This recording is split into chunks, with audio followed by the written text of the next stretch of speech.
Hola a todos nuestros amigos y amigas de Radio Conexión Video. Sean bienvenidos a una nueva edición de Contextos. El programa de hoy va a estar dedicado a José Matos Mar y a su análisis del Perú de fines del siglo XX, específicamente en la década de los 80, cuando el crecimiento demográfico y las migraciones hacia Lima transformaron los valores y la estructura misma de la convivencia en el país. Vamos a explicar también cómo este proceso evidenció muchas de las ineficiencias del Estado que perduran hasta nuestros días. Pero antes de ello vamos a ir con una semblanza del autor. José Matos Mar fue antropólogo y profesor emérito de la Universidad Nacional Mayor de San Marcos. Nació en noviembre del año 1921 en Coracora, en el departamento de Ayacucho. Matos Mar fue uno de los más activos intelectuales e investigadores de las ciencias sociales en nuestro país. Primero estudió siendo uno de los primeros alumnos de la carrera de antropología en San Marcos y luego viajó para continuar su formación académica en París, en Francia.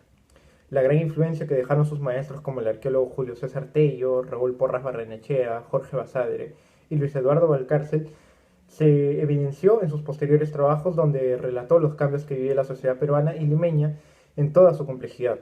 Sus estudios estuvieron enfocados asimismo en la parte menos visible de la sociedad peruana, pero que empezaba a cobrar mayor protagonismo desde los años de 1950 en adelante. El año 1964 será fundamental para el Perú, pues nace en esa época el reconocido y actual Centro de Investigación de Ciencias Sociales y Humanidades, denominada el Instituto de Estudios Peruanos, o el IEP, que hasta la fecha, de forma ininterrumpida, ha editado, investigado y publicado diversos libros de importancia y alcance nacional sobre temas de agricultura, economía, sociología, estadística, historia y otras disciplinas, ¿no?, que se interrelacionan y que contribuyen a dar una mejor imagen más cercana a la realidad peruana. José Matos Mar fue precisamente el fundador y luego director del Instituto de Estudios Peruanos, junto con otros grandes pensadores e investigadores como María Rostorowski, célebre por sus ensayos y estudios sobre el Estado Inca y el Tahuantinsuyo, Alberto Escobar, lingüista que elaboró estudios precisamente sobre las variantes de dialectos en el Perú y sus jerarquías sociales, Aníbal Quijano también, el escritor indigenista José María Arguedas y otros más. En esa institución unificó varias disciplinas y hasta el momento las unifica para atender un puente a la ciudadanía interesada en conocer más de los distintos problemas del país, de modo que también Matos Mar contribuyó decisivamente a esta labor de investigación en los años posteriores, desde el año 1964, año en el que se fundó esta institución. Matos Mar también fue asesor de la UNICEF en México para estrategias de la lucha contra la pobreza entre los años de 1995 y 1997. Esto conforma parte de su trayectoria. También fue consultor del Instituto Panamericano de Historia y Geografía en México hasta el año 2003. Entre los principales alumnos también que tuvo Matos Mar, y esto da cuenta de la influencia y sobre todo de la relevancia que ha cobrado en las letras peruanas, pues figuran la arqueóloga Ruth Shadi, Julio Kotler, de quien ya hemos revisado uno de sus libros en las primeras ediciones de este programa denominado Clases, Estado y Nación en el Perú, Hugo Neira, también que fue jefe de la Biblioteca Nacional del Perú, y otros más. Todos ellos han sido sus alumnos y han aprendido también de sus enseñanzas, ¿no?, y que también han destacado en el ámbito de las letras y las humanidades, contribuyendo a distintos descubrimientos arqueológicos, por ejemplo Caral con Ruchadi, y sobre todo a una comprensión más cercana a la realidad de nuestro país. En suma, Matos Mar ha sido el autor de decenas de publicaciones dedicadas a las migraciones, a la etnografía del Perú. Según el Ministerio de Cultura, son alrededor de 70 libros los que ha publicado desde que inició su producción académica de forma muy temprana, en los años 50. Algo que también marca mucho la impronta de José Matos Mar es su dedicación a los problemas históricos del país y sobre todo al cambio de valores y transformaciones sociales que han vivido los peruanos a lo largo de varias décadas. De este modo también no va a ser sino hasta el año 1984 cuando alcanza el reconocimiento nacional con la publicación de su libro más leído y más popular también, que se titula Desborde Popular y Crisis del Estado, el nuevo rostro del Perú en la década de 1980. En realidad se trata de un estudio breve, pero de mucho contenido, y fue considerado el pionero por ser uno de los primeros en dedicarse al tratamiento y la dinámica de las barriadas, de las periferias, de los migrantes y cómo su incorporación a la capital, en Lima, cambió poco a poco el rostro de la sociedad, dejando en evidencia todos los malestares y los problemas que tenía desde antes el Estado peruano y que no supo amparar los reclamos de una masa en emergencia, ¿no?, una masa popular emergente, y que ahora pues ya está completamente instalada en el país, todavía con varios problemas esenciales cabe mencionar, ¿no? Este es precisamente el libro que comentaremos en unos minutos y que su primera edición se agotó en apenas 5 meses, ¿no? Esto da cuenta también del éxito y el interés que suscitó en la ciudadanía ya hace más de 30 años. Las razones del éxito de este libro se las contaremos también a continuación. Matos Mar, ya con esta larga trayectoria formada y diversos estudios realizados, finalmente falleció en agosto del año 2015, pocos días después de que se le otorgara la Orden del Sol por el Ministerio de Cultura, por su contribución al análisis de la pluralidad social y su multiculturalidad. Por eso que es importante leerlo, porque nos muestra una imagen mucho más cercana del país, sobre todo en los años recientes, en la historia reciente del Perú. Bien, habiendo explorado ya la trayectoria de José Matos Mar, vamos a hablar de este libro icónico en las ciencias peruanas que se llama Desborde Popular y Crisis del Estado, ¿no? El nuevo rostro del Perú en la década de 1980. Publicado originalmente en 1984, se trata de un texto corto que no sobrepasa las 100 páginas en realidad, pero de un contenido y una explicación bastante clara, profunda también de la realidad peruana de apenas hace unas décadas.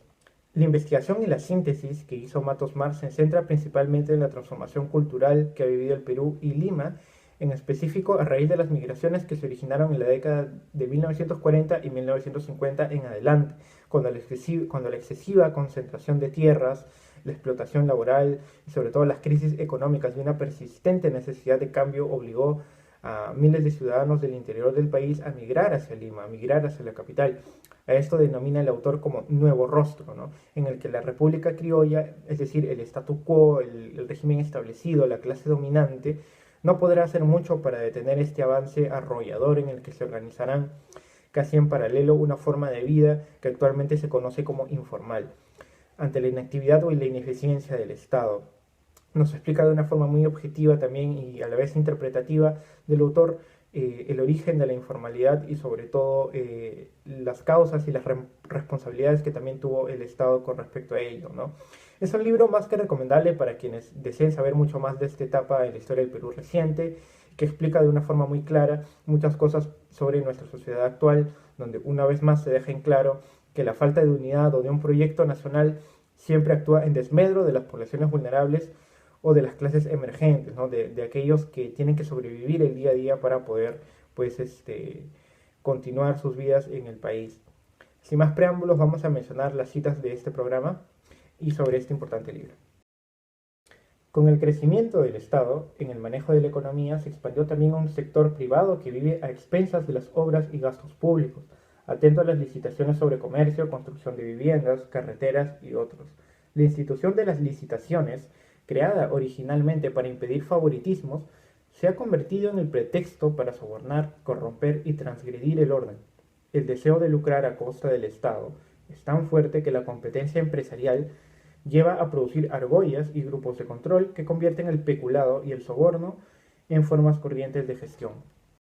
El autor nos anticipa en este fragmento que desde antes de las explosiones demográficas ya las autoridades corruptas y el ámbito privado había generado una especie de control paralelo aprovechándose del Estado y también deslegitimándose. Esto será importante para lo que viene, pues precisamente el fenómeno de las migraciones formará un estilo y una forma de conducirse paralela a la legal y a la burocrática. Estos problemas de funcionarios que faltan a su deber sigue vigente también y todavía no ha cambiado a casi más de 35 años de haberse publicado este libro. De hecho, los problemas de licitaciones, de arreglos en los concursos públicos perduran hasta nuestros días, como a casos como los Lavajato, incluso los cuellos blancos, en fin, ¿no? Siempre temas donde interviene una entidad estatal y es por eso que también se habla en otros libros de una corrupción institucionalizada que ha minado las mismas instituciones del Estado y por lo mismo las ha llevado al descrédito, a su propia deslegitimación. Vamos a ir con la segunda cita del programa. Se han ido formando dos circuitos económicos. Uno oficial, constituido por el universo registrado de personas que operan en el comercio, la producción, transporte y servicios al amparo de las leyes civiles, y otro contestatario y popular, en el que opera un universo de empresas y actividades no registradas que se mueven fuera de la legalidad o en sus fronteras, frecuentemente adaptando al nuevo medio las estrategias, normas y costumbres inmemoriales de la sociedad andina o desarrollando creativamente sus propias reglas de juego. Es fundamental reconocer que la estructura propia de poder que este ámbito genera da lugar a alteraciones sustantivas en el orden establecido. Los instrumentos de política económica del Estado solo operan dentro del circuito oficial. Sin embargo, el circuito alternativo representa una importante proporción de la real vida económica del país, lo que hace aún más evidentes las limitaciones en la acción del Estado y el permanente desborde del mismo. Esta cita es clave porque nos relata la consecuencia de un Estado ineficiente que no ha sabido actuar durante varias décadas y que no alcanza a cubrir las necesidades de sus ciudadanos. Estos, al ser conscientes de este problema, hacen lo necesario para sobrevivir el día a día, en la cotidianidad. Es esa gran masa que todavía nos acompaña actualmente y que componen los comercios ambulatorios, los tramitadores y todo aquello que está al margen del oficial o legal, como bien menciona el autor. Este es el origen de lo informal y tiene su base en los años 40 y 50 del siglo XX, cuando la concentración de tierras y las crisis económicas empujaron a muchas personas que vivían en provincias a trasladarse hacia la capital en busca de una mejor oportunidad y una mejora también laboral. Nos acerca también al contexto de la pandemia, donde muchas personas se ven obligadas a salir a las calles, incluso en desmedro del respeto pues, del toque de queda o incluso en horarios, digamos, laborables, para poder tener algo que llevar a sus familias, ¿no? Nos da una visión mucho más humana y más racional del accionar de este grupo de gente y de esta masa popular que empezaba a cobrar mayor notoriedad a mediados del siglo XX. Vamos ahora con la última cita del programa. La chicha, cumbia peruana o guaracha andina, es el más importante y ha llegado a ser el segundo ritmo musical popular, después de la salsa, desde su nacimiento en 1968. Es una fusión musical de la cumbia colombiana, la guaracha cubana y el huayno serrano, tropicalizando la música andina y ejecutándola con instrumental eléctrico, guitarra, batería y órgano. Es una creación urbana y actual de los barrios populosos y de las barriadas. Surge del patrimonio traído por el migrante andino, pero se arraiga en el residente ya antiguo y en las segundas y terceras generaciones urbanas. Es un ritmo de juventudes que homogeneiza su estilo a nivel nacional y supera los regionalismos tradicionales del arte peruano. Para concluir, Matos Mar nos explica aquí en esta última cita cómo la continua integración y alojamiento de la vida rural en la urbe, en la urbanidad, en la ciudad, ha transformado también y originado nuevas expresiones populares, incluso hasta llegar al punto de las expresiones musicales. Una de ellas es la chicha, ¿no? El antropólogo luego nos aconseja en las líneas siguientes que no se debe menospreciar esta forma musical, pues es una especie de sincretismo, es decir, una especie de combinación que le da un carácter propio a este nuevo género y que también es algo pues común en las culturas que se adaptan a su entorno formando a su vez otras identidades, nuevas expresiones. Es algo que se ha ido transformando y que a la vez ha cambiado el rostro y la identidad de Lima, ¿no? Algo que también debemos tener en cuenta a través de las últimas citas que les he mencionado en este programa es que la informalidad persiste en el Perú y es por ello que el problema de la informalidad persiste hasta nuestros días y se requiere buscar una solución urgente de ello, no para eliminar la informalidad, sino más bien para integrarlas y sobre todo también que no haya un sistema paralelo en el cual pues se incurren riesgos de delitos o como mencionaban también al inicio sobornos, peculados, en los que también se desacredita el accionar del Estado, ¿no? La misma imagen del Estado. Para ello es necesario que el Ejecutivo y los demás poderes del Estado pues contribuyan a una formalización progresiva y es algo que se ha ido logrando a paso muy lento, ¿no? El 70% de la economía es algo que se menciona ya desde hace varios meses, desde el año 2020 también, se asienta, se tiene sus cimientos en la economía informal. Bien, a modo de conclusiones creo que podemos mencionar que la cultura, el comportamiento, la música, las invasiones, los conos, todos estos son conceptos que nos explica José Matos Mar y es información y datos estadísticos que también nos muestra en el libro.